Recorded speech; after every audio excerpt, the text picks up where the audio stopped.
Assalamualaikum warahmatullahi wabarakatuh. Selamat malam Ibu Ratna. Saya Anggi Gabriela Simbala. Izinkan saya untuk memaparkan hasil jawaban UTS untuk mata kuliah Matematika Ekonomi dan Bisnis. Soalnya ada 5 soal dan soal yang pertama adalah permintaan suatu barang adalah sejumlah 1.350 buah pada saat harga barang tersebut sejumlah 57.000. Apabila setiap kenaikan harga sebesar 1.560 akan menyebabkan jumlah permintaan mengalami penurunan sebesar 130, bagaimana fungsi permintaannya?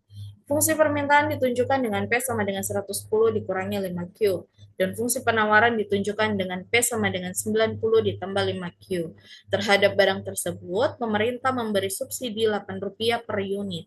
Tentukan titik keseimbangan pasar sebelum dan setelah subsidi. Soal nomor 3, andaikan biaya total yang dikeluarkan perusahaan ditunjukkan oleh persamaan C sama dengan 432.000 ditambah 230 Q dan penerimaan totalnya R sama dengan 11.030 Q. Pada tingkat produksi berapa unit, perusahaan ini berada dalam posisi pulang pokok dan apa yang terjadi jika produksi sama dengan 90 unit. Nomor 4, penerimaan total yang diperoleh PT Adil tunjukkan oleh persamaan R sama dengan 0,3 Q pangkat 2 tambah 440 Q.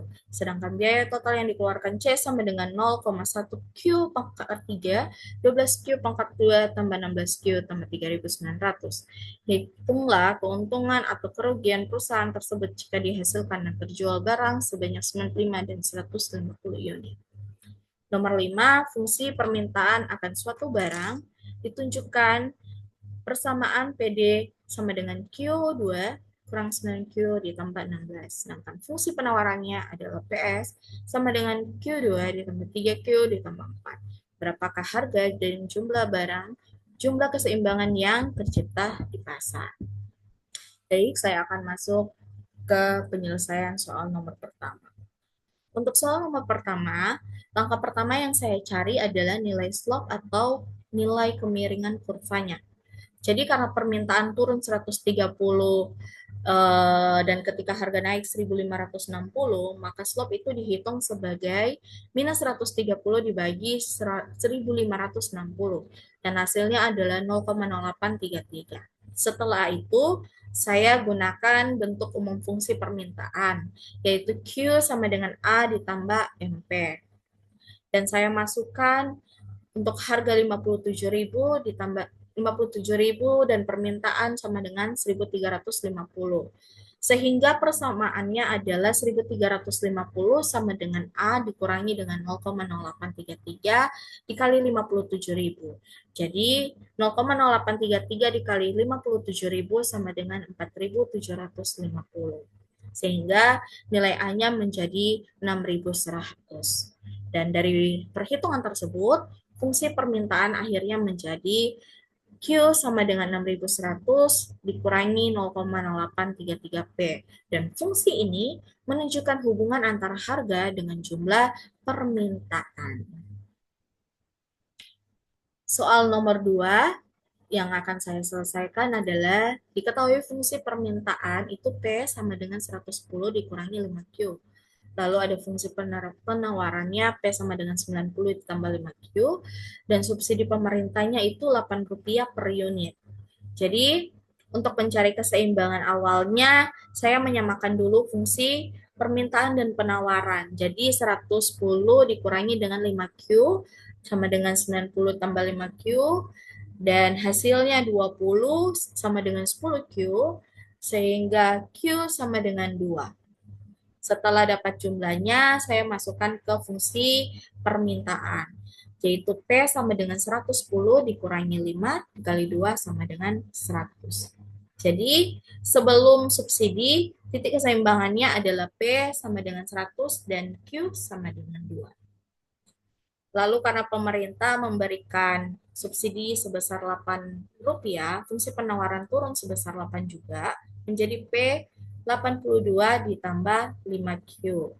Lalu saya setarakan lagi dengan fungsi permintaan, yaitu 110 dikurangi 5Q sama dengan 82 ditambah 5Q, maka 28 sama dengan 10Q, jadi Q-nya itu adalah 28. Dan harga pasar baru yang dibayar konsumen adalah P sama dengan 110 dikurangi 5 dikali dengan 2,8, jadi hasilnya adalah 96. Dan harga produsen setelah subsidinya itu adalah 96 ditambah 8 sama dengan 104, atau bisa juga 104 ditambah dengan 96. 104 sama dengan 96 ditambah 8. Jadi titik keseimbangan setelah subsidi yaitu harga konsumennya menjadi 96, harga yang diterima produsen menjadi 104, dan jumlahnya naik menjadi 2,8. Jadi kesimpulannya adalah sebelum subsidi P sama dengan 100, Q sama dengan 2. Setelah subsidi, harga konsumen sama dengan 96, harga produsennya 104, dan Q-nya meningkat menjadi 2,8. Nomor 3, saya akan menjelaskan soal tentang titik pulang pokok atau break-even point. Karena diketahui biaya total perusahaan adalah C sama dengan 432.000 ditambah 230 Q, sedangkan penerimaan totalnya atau R-nya adalah 11.030 Q. Maka ditanyakan pada jumlah produksi berapa perusahaan berada pada posisi pulang pokok dan apa yang terjadi jika produksinya 90 unit. Nah, untuk mencari titik pulang pokok, saya membandingkan dulu biaya total dan penerimaannya. Jadi, BEP atau break even point ini adalah C sama dengan R, yaitu 432.000 ditambah dengan 230 Q sama dengan 11.030 Q.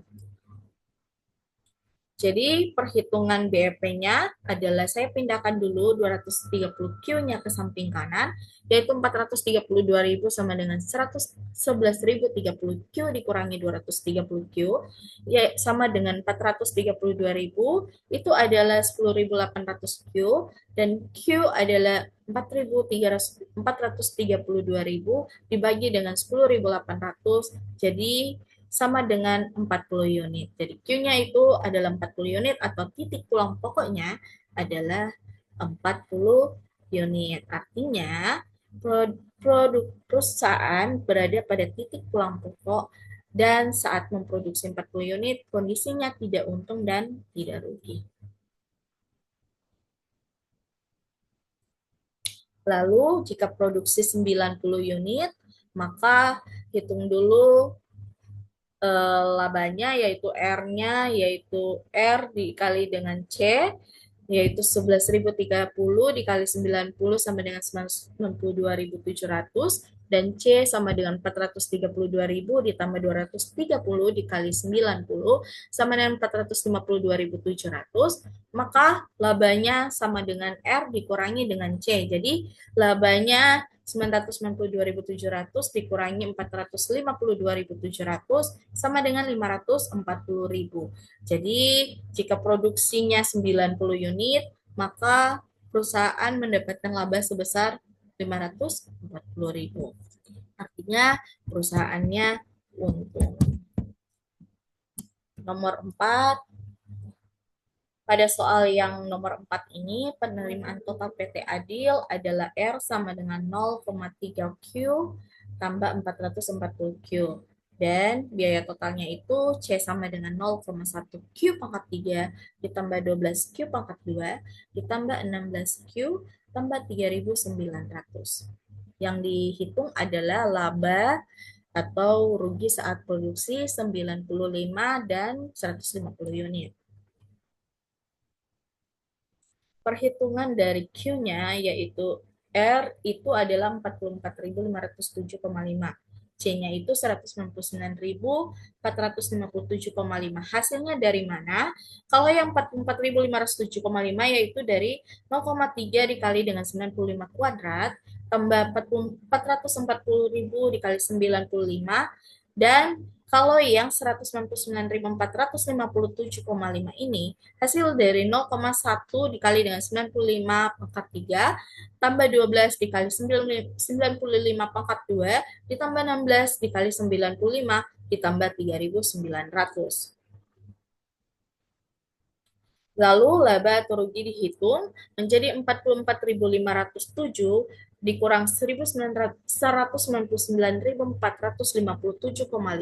sama dengan minus 154.950. Jadi perusahaan rugi 154.950. Dan untuk perhitungan Q dari 150 unit ini, yaitu hasilnya adalah yang pertama 72.750. Dapatnya dari mana? Yaitu 0,3 dikali 150 pangkat 2 ditambah 440 dikali 150 yaitu 72.750. Sedangkan C-nya yaitu 0,1 dikali 150 pangkat 3 ditambah 12 dikali 150 pangkat 2 tambah 16 dikali 150 ditambah 3.900. Hasilnya adalah 613.800. Jadi selisihnya adalah ketika 72.750 dikurangi dengan 613.800, hasilnya adalah minus 541.050. Dan hasilnya itu perusahaan rugi 541.050 rupiah. Jadi dari kedua perhitungan baik produksi 90 unit ataupun 150 unit, perusahaan mengalami kerugian karena yang 90 unit ini dia rugi 154.950 dan yang 150 unit dia ruginya 541.050 rupiah. Soal yang nomor 5 untuk penyelesaiannya adalah pada slide ini untuk soalnya diketahui fungsi permintaan adalah PD sama dengan Q pangkat 2 dikurangi 9Q ditambah 16. Lalu fungsi penawarannya itu PS sama dengan Q pangkat 2 ditambah 3Q ditambah dengan 4. Yang dicari adalah harga dan jumlah keseimbangan pasar. Atau saat permintaan sama dengan penawaran. Dan untuk mencari titik keseimbangannya, kita setarakan dulu untuk permintaan dan penawaran. Jadi Q pangkat 2 dikurangi 9Q ditambah 16. Sama dengan Q pangkat 2 ditambah 3Q ditambah 4. Lalu karena Q pangkat 2 di kedua sisi yang sama, jadi kita hilangkan. Sehingga menjadi minus 9Q dikurang 3Q sama dengan 4 dikurang 16, yaitu hasilnya minus 12Q. Q sama dengan 1. Jumlah keseimbangannya adalah 1.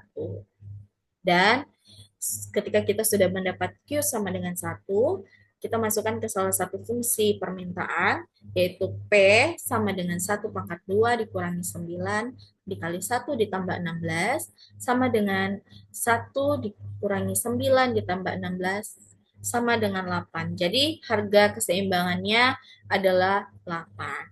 Dan kesimpulannya, titik keseimbangan pasar terjadi saat Q sama dengan 1 unit dan P sama dengan 8.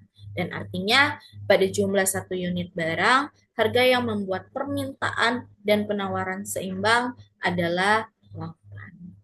Terima kasih. Sekian dari hasil jawaban presentasi saya untuk UTS Matematika, Ekonomi, dan Bisnis. Terima kasih. Selamat malam. Assalamualaikum warahmatullahi wabarakatuh.